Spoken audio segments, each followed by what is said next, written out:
All right, good morning. Welcome to Morning Conversation. I'm just out here on a walk with Miss Luna. Come on, Mama.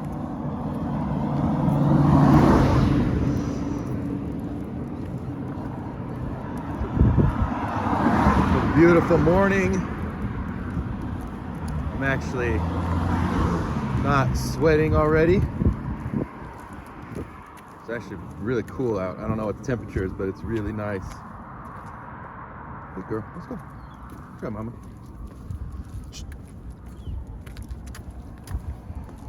Mama. Yeah, morning conversation. So my morning conversations, if you don't know, is me thinking out loud, talking to myself, whatever you want to call it. I do a lot of talking to myself. Sometimes I am recording and I don't, or I think I'm recording and I'm not, but I'm talking the whole time. Let's go. So yeah, I just decided to start recording when I'm working with dogs, when I'm walking dogs, when I have dogs at the park.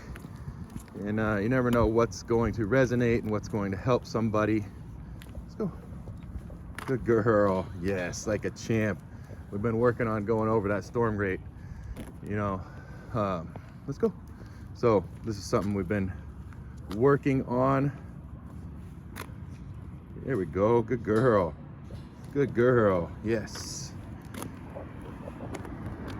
So yesterday she avoided this like the plague, and rather than allowing the avoidance out of pity because we felt bad for her and, oh no, it's scary, okay, you don't have to do that, we did it. Good girl. Good girl. Let's go. So I'm not gonna let her bounce off like that and go right into flight.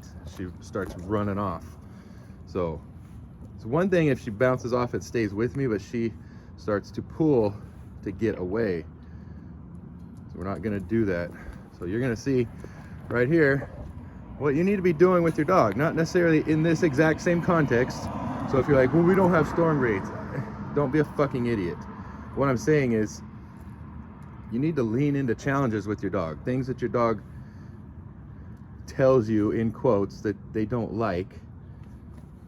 Could it be that they just aren't comfortable with it, that it's something new, that it's something challenging, and maybe they lack the self-confidence and the resilience to overcome that without your help? Could that be? That's possible. Good girl. Yeah, good girl. But you're over there just accepting that your dog doesn't like something and you don't have them do it. Well, what's next? Then they don't like something else, so we don't do that. And then they don't like this, and then they don't like that food anymore, so we buy a different food, and then they don't like that. God, that's all your projection on the situation. So if your dog doesn't like something, it's more likely that it's something new, unfamiliar, different, and they are a little bit apprehensive, scared, nervous about whatever that is or that situation is.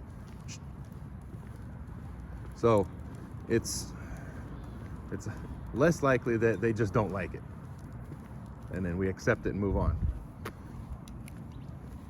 Good girl. Right? If your dog doesn't like jumping in the car or getting in the car, don't just pick them up and put them in there. Don't just do it for them. Work through it. If your dog doesn't like men, work them through it. And that's something that's very common. Dogs don't like men. Yeah.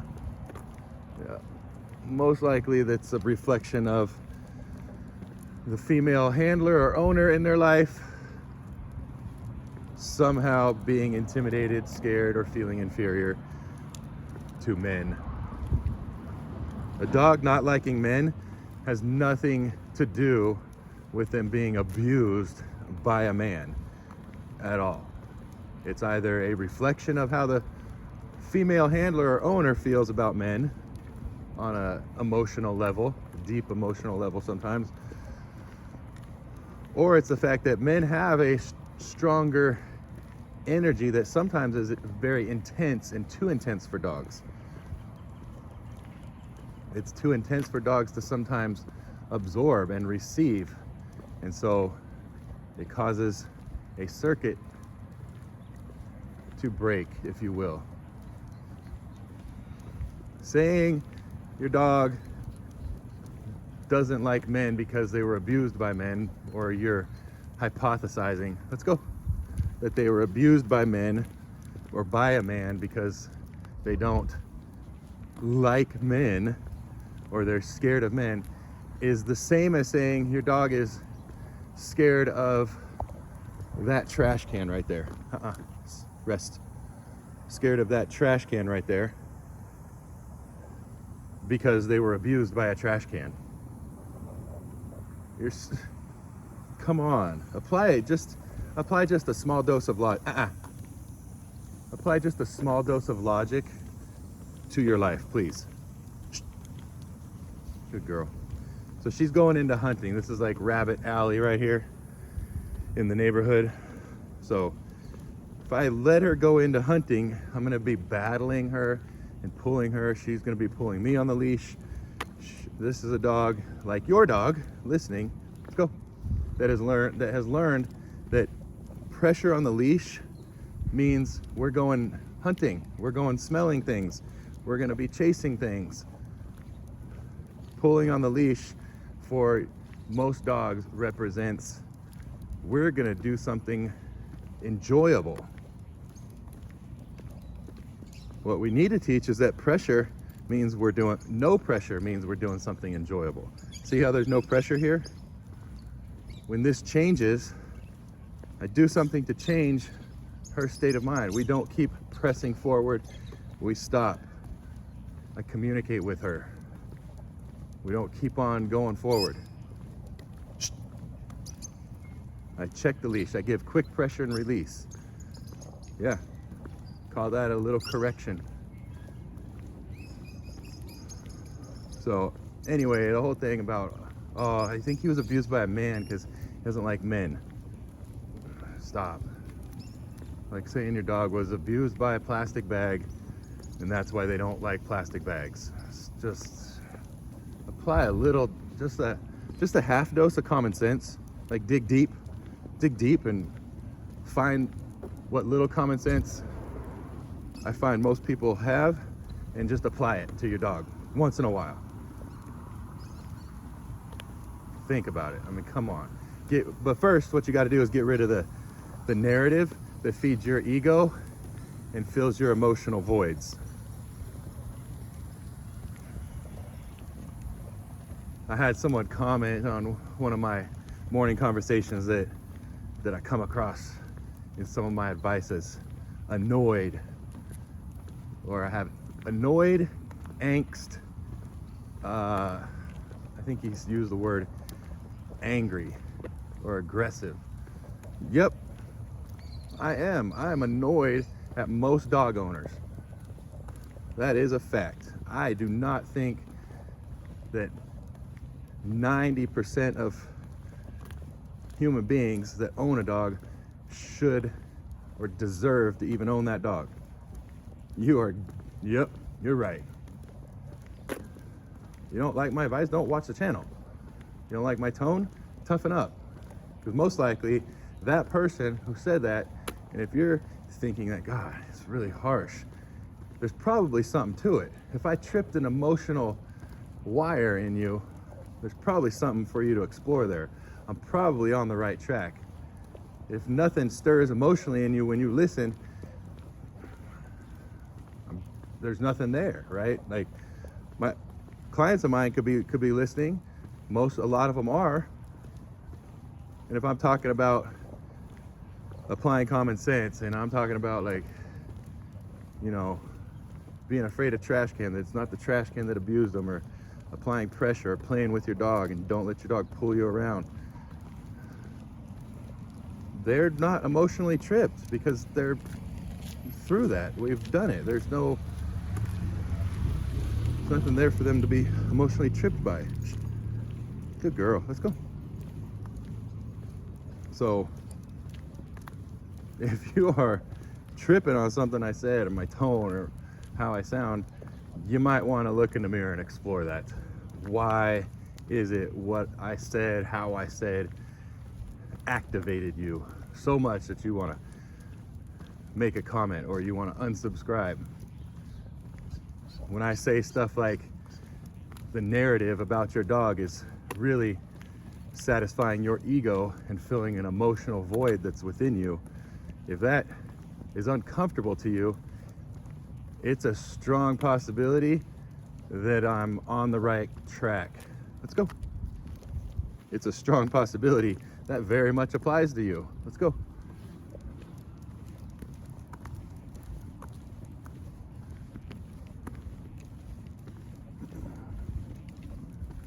Apply a little bit of common sense. Jeez. I mean, I had someone ask me, this is actually a legitimate question, it's good, but common sense. So I should pick up all the toys and only bring them out when it's playtime. Yeah. You bring out food when it's feeding time. You don't just leave the food out. Let's also apply the same reasoning to toys. It's still something a dog puts in their mouth, and the reason a dog will put a toy in their mouth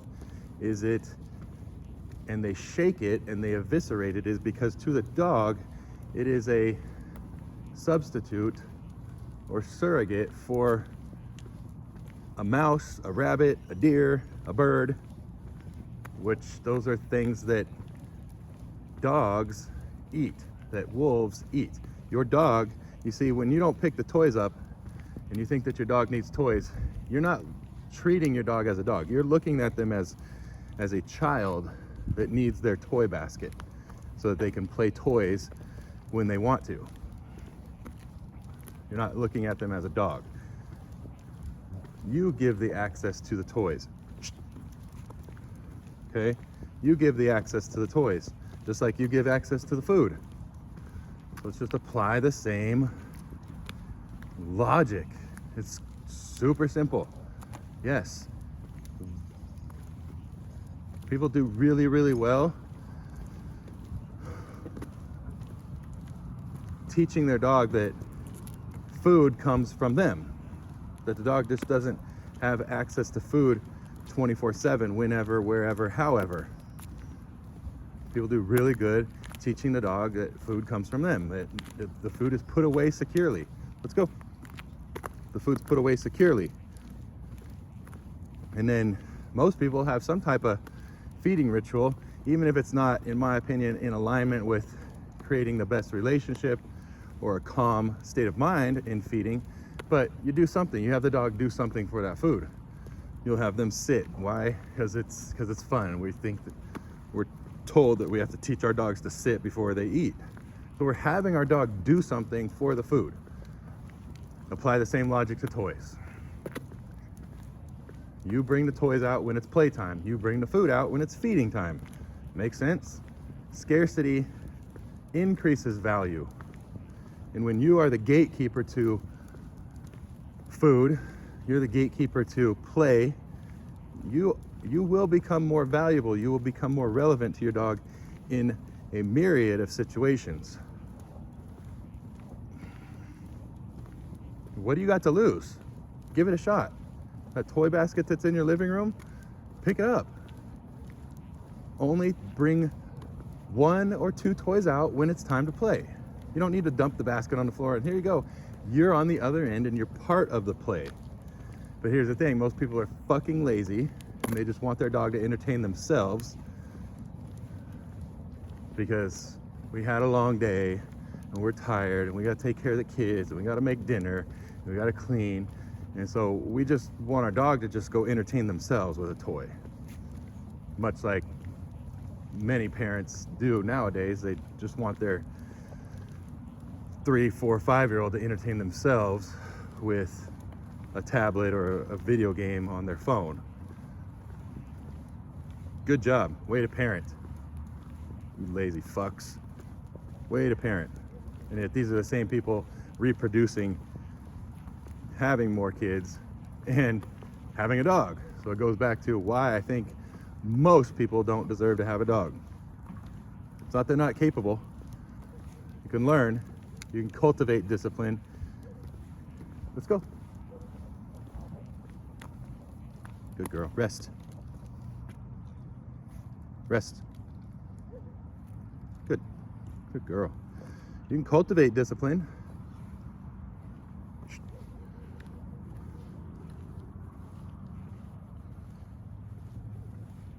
But you just want to have the toy basket out so that if your dog's bored, they can just go entertain themselves. They're not, you don't have to do it unless you have the energy and until it's convenient for you to do it. That's bullshit. And if you don't like hearing that, it's probably because I'm speaking. Rest. It's probably because it resonates with you. It's probably because I'm describing you.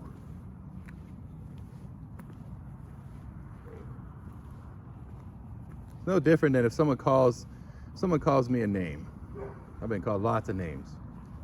Lots of names in my life. Someone calls me a name. Whatever that might be. You're a jerk. Okay. I'm not offended. I absolutely know I can be a jerk. I'm not offended. Not offended at all. Yep. Okay. I accept that. It's nothing new. It doesn't trip me up. Let's go. At one point, maybe it did, if I was in denial. When I got bullied about having a cleft lip and a scar, I didn't want that. I didn't accept that when I was a child. I didn't like that I had a scar on my lip because it was a source of pain. It was a source of being different. And so it hurt a lot. And I withdrew from people. I avoided. I tuned out.